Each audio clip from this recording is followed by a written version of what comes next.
যে আপনি একটা মহিলার হাত ধরে আছেন, তো এটা তো গুনাহ না? বিয়ে না করে আরেকজনের মহিলা নিয়ে টানাটানি করছেন। না, এটা তো অবশ্যই গুনাহের কাজ, তবে আমার উদ্দেশ্যটা ভালো ছিল এটাই।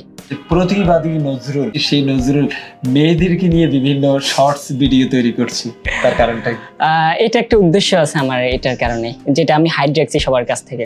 এটা আমার টোটালি একটা দীর্ঘদিনের পরিকল্পনা। দীর্ঘদিনের পরিকল্পনা মেয়েদের হাত ধরে হাঁটবেন নাকি? না না, এটা না। আসসালামু আলাইকুম সুপ্রিয় দর্শক, আপনারা দেখছেন দৈনিক জনতার জমির, সাথে আছি আমি হোসাইন মাহমুদ। আমাদের সাথেই রয়েছেন আপনাদের সুপরিচিত কন্টেন্ট ক্রিয়েটর, প্রতিবাদী নজরুল হিসাবে পরিচিত। আমরা এই মুহূর্তে জনতার জমিনের স্টুডিওতে রয়েছেন, আমরা কথা বলতে তার সাথে। কেমন আছেন? আলহামদুলিল্লাহ ভালো, আপনি ভালো আছেন? আলহামদুলিল্লাহ ভালো। কেমন যাচ্ছে দিনটা? আলহামদুলিল্লাহ ভালোই। আচ্ছা, আমরা যদি শুরু থেকে যাই, মানে কত সাল থেকে শুরু হয়েছে আপনার এই ভিডিওগুলো তৈরি করা? আমার আজ থেকে প্রায় 5-6 বছর আগে থেকে আমার কন্টেন্ট ক্রিয়েটরে আসা। এই যে ভিডিওগুলো তৈরি করে থাকেন, এই ভিডিও থেকে প্রতি মাসে কেমন ইনকাম হয়? ইনকাম বললে আপনি অবাক হয়ে যাবেন। কেমন, কত টাকা? আমার একদম ইনকাম নাই ভিডিও থেকে।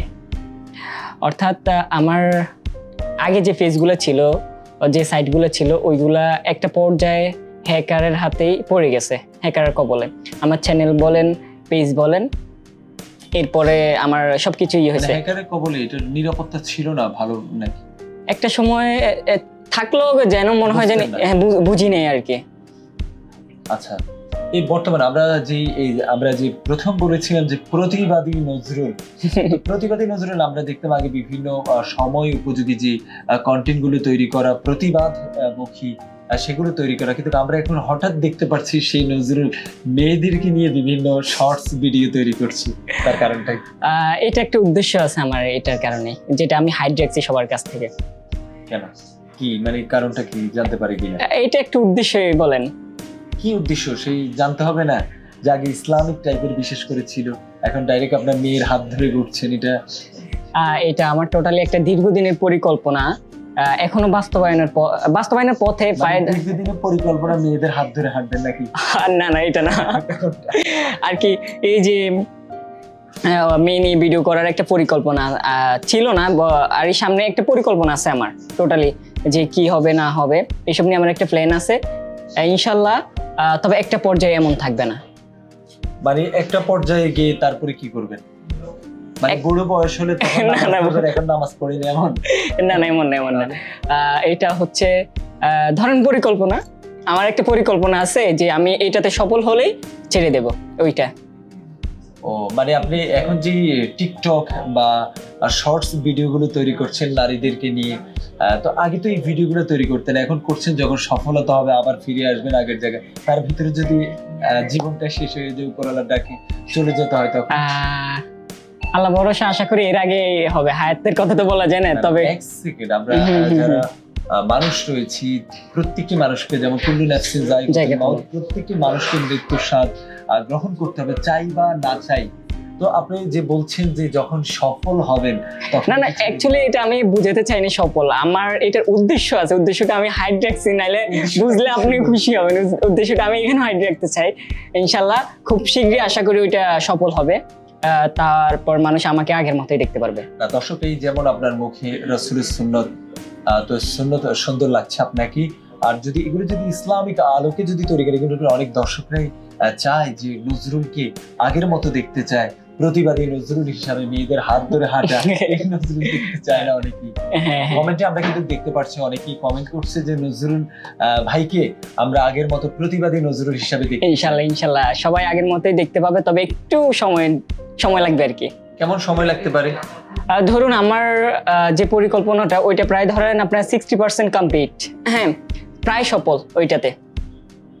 সফল বলতে এমনটা না যে আমি ভাইরাল হওয়ার জন্য করতেছি কিংবা ইয়ে করতেছি, এমনটা না। আমার অন্য আরেকটা উদ্দেশ্য আছে, যেটা খুবই ভালো একটা উদ্দেশ্য, যেটা আমি এখন হাইড রাখতে চাই না, বললে আপনারা নিজেও ওইটাতে হয়তো ইয়ে করতে পারেন। নারীদের হাত ধরে ভালো উদ্দেশ্য, আমি তো বুঝলাম না বিষয়টা, একটু জানতে ইচ্ছে করতে। আমি এটা এই ব্যাপারটা হাইড রাখতে চাই। আচ্ছা ঠিক আছে, এটা ব্যক্তিগত বিষয়। আপনার দেশের বাড়ি কোন জায়গায়? আমার হচ্ছে লক্ষ্মীপুর, রামগঞ্জ। লক্ষ্মীপুরের সবচেয়ে প্রিয় জিনিস কোনটি? প্রত্যেকটা জেলা যেমন কুমিল্লা রসমালাই, নারিকেল সুপারি। নারিকেল সুপারি, হ্যাঁ। আচ্ছা, তো নারিকেল সুপারি নিয়ে আসতেন আমাদের জন্য কিছু। আপনি কি পান খান? আমি তো পান খেলে তবে একটু সুপারি কিন্তু মানুষ। ও আচ্ছা আচ্ছা আচ্ছা আচ্ছা, নেক্সট আসলে নিয়ে আসবো। সুপারি না খাই, পান না খাই, নারিকেল তো খাওয়া যায়। তো আমাদের জন্য অন্য সময় আসলে স্টুডিওতে আমাদের ইনশাআল্লাহ ইনশাআল্লাহ। আচ্ছা, তো বর্তমান যে ভিডিওগুলো তৈরি করছে এগুলো থেকে কেমন ইনকাম আসছে? অ্যাকচুয়ালি আমি এগুলো থেকে ইনকাম নিচ্ছি না। কেন? আমার মনিটাইজেশন অফ করে রাখছি আমি। কেন? মানে ওই যে বললাম একটা উদ্দেশ্য আছে, মানুষ যেন পরবর্তীতে না বলতে পারে যে আমি মেইনি ভিডিও করে ভাইরাল হইছি, অনেক টাকা আর্ন করে ফেলছি, এটা যেন না বলতে পারে। এই কারণে আমি এটি স্টপ করে রাখছি মনিটাইজেশন। ভাই আমি আপনাকে বলি, যেটি আবারও বলছি, আপনি বলছেন আপনার পার্সোনাল, তারপরে জানতে চাচ্ছি যেমন প্রত্যেকটা মানুষকে মৃত্যু তো বরণ করতে হবে।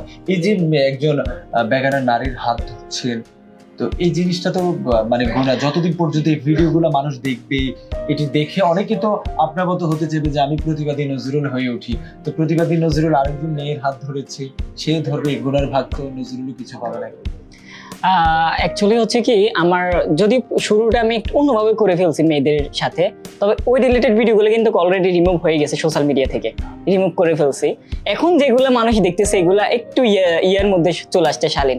তবে বর্তমানে যেগুলো দেখবে এগুলো টোটালি একবার ইয়ের বাইরে চলে যাবে, যেমন মানুষ উল্টাপাল্টা কোনো কমেন্টসে করতে পারবে না। তবে একটা পর্যায়ে গিয়ে মানুষ টোটালি দেখতে পারবে না। কোন ভিডিও সবচেয়ে বেশি আপনার মানুষ দেখছে বর্তমানে? বর্তমানে না, আপনার কোন ভিডিওগুলো মানুষ সবচেয়ে বেশি দেখছে? কি প্রতিবাদী না মেয়েদের হাত ধরে? অবশ্যই প্রতিবাদমূলক ভিডিওগুলো মানুষ আমার এখনো খোঁজে। আমার যখন কেউ আমাকে দেখে, রাস্তায়ও দেখে, তখন বলে ভাই আপনি এইভাবে কিভাবে, আর অন্যভাবে ইয়ে করে, মনে হয় যেন তারা কিছু হারিয়ে ফেলছে। আমি জানি না আমি কিরকম মানুষের কাছে ইয়া পাইছি, তবে আমি যখন রাস্তাঘাটে বের হই, আমার বেশিরভাগই অডিয়েন্স হচ্ছে মাদ্রাসার স্টুডেন্ট, আলেম ওলামা, এরাই বেশি। হ্যাঁ, তো তারা ওগুলো তো আর নাই বর্তমানে। ইনশাল্লাহ আগামীতে হবে, তারা আবার আসবে। আমার উপরে তাদের আস্থা আছে যে আমি এমন কিছু করব না যেটা হয়তো খারাপের উদ্দেশ্য থাকবে। আমার এটা একটা ভালো উদ্দেশ্যে আমি করতেছি, আশা করি সফল হব। উদ্দেশ্য যেটাই থাকুক, যখন শরীয়ত কোরআন হাদিস এইদিকে আমাদের লক্ষ্য রাখতে হবে যে কোরআন তো আমাদের জন্য যেমন নারী পর্দা ফরজ করা হয়েছে, পর্দাটা আমরা তো মানতে হবে। পর্দা তো পুরুষ এবং মহিলা উভয়জনের জন্য। আমি একটা ভিডিওতে আপনার দেখলাম, এই যে একটু আগে একটা ভিডিও দেখালেন যে আপনি একটা মহিলার হাত ধরে আছেন, তো এটা তো গুনাহ না? বিয়ে করেছেন? না, করি নাই। বিয়ে না করে আরেকজনের মহিলা নিয়ে টানাটানি করছেন, এটা ভালো জিনিস না? এটা তো অবশ্যই গুনাহের কাজ, এটা আমিও স্বীকার করি। জানি না আল্লাহ তাআলা মাফ করবে কিনা, তবে আমার উদ্দেশ্যটা ভালো ছিল, এটাই। খারাপ জিনিস দিয়ে তো কখনো উদ্দেশ্য ভালো হতে পারে না। আপনি যখন আমরা কোরআন হাদিসের বাহিরে ভিন্ন চিন্তা, যেমন কোরআন যারা পড়ে, কোরআনের মধ্যে পৃথিবীর সকল ধরনের চলা, আমরা যদি বলি বিমান কোথা থেকে বৈজ্ঞানিকরা আবিষ্কার করেছে, সে বিমান থেকে, কোরআন থেকে, তাহলে প্রত্যেকটা জিনিস সে কোরআন রিসার্চ করার পরেই কিন্তু সকল কিছু। তো আপনার কোরআন হাদিসের বাহিরে গিয়ে ভালো কিছু আশা করা কি যায়? তা অবশ্যই না, তবে আমার কেন জানি মনে হয়েছিল যে আমি যদি এই কাজটা এইভাবে করি তাহলে হয়তো ভালো কিছু হবে, এটাই। তারপরে মন থেকে ভালো কিছু চাওয়া আর কোরআন হাদিস মেনে চলা। বিশেষ করে নোয়াখালী লক্ষ্মীপুরের মানুষগুলো ইসলামিক মাইন্ড বেশি এবং ইসলাম প্রিয় বলে চলে। তো আমরা চাই নজরুল ভাই সঠিক কোরআন হাদিস যেভাবে বলে, মুখের সুন্নতি দাঁড়িয়ে আছে, ভালো কিছু করেন। দর্শকরাও চাইছে ভালো। দর্শক আপনারা বলবেন নজরুল ভাই আগে যেরকম প্রতিবাদী নজরুল ছিল সেখানে ফিরে আসুক, এটা আমরাই চাই। আপনি সর্বশেষ দর্শকদের উদ্দেশ্যে বলুন। আসসালামু আলাইকুম, সবাই আমার সালাম নেবেন। আপনারা যারা আমার বিগত দিনে অনেক ভিডিওগুলা দেখেছেন, যারা এখনো বিশ্বাস করতে পারেন নাই যে আমি এরকম রিলেটেড কন্টেন্টগুলোও আপলোড করতে পারি, তো আসলে এটা হচ্ছে আমার একটা উদ্দেশ্য ছিল। খুব শীঘ্রই এটা থাকবে না, আপনারা আমাকে আগের মতোই আবার দেখতে পাবেন প্রতিবাদী নজরুল হিসেবে। দর্শক এতক্ষণ দেখছিলেন দৈনিক জনতা জমির সাথে ছিলাম আমি হোসাইন মাহমুদ, আমাদের সাথে রয়েছেন প্রতিবাদী নজরুল। এ পর্যন্তই ভালো থাকুন, সুস্থ থাকুন, অন্য কোনো অনুষ্ঠানে আবারও দেখা হবে। আল্লাহ হাফেজ।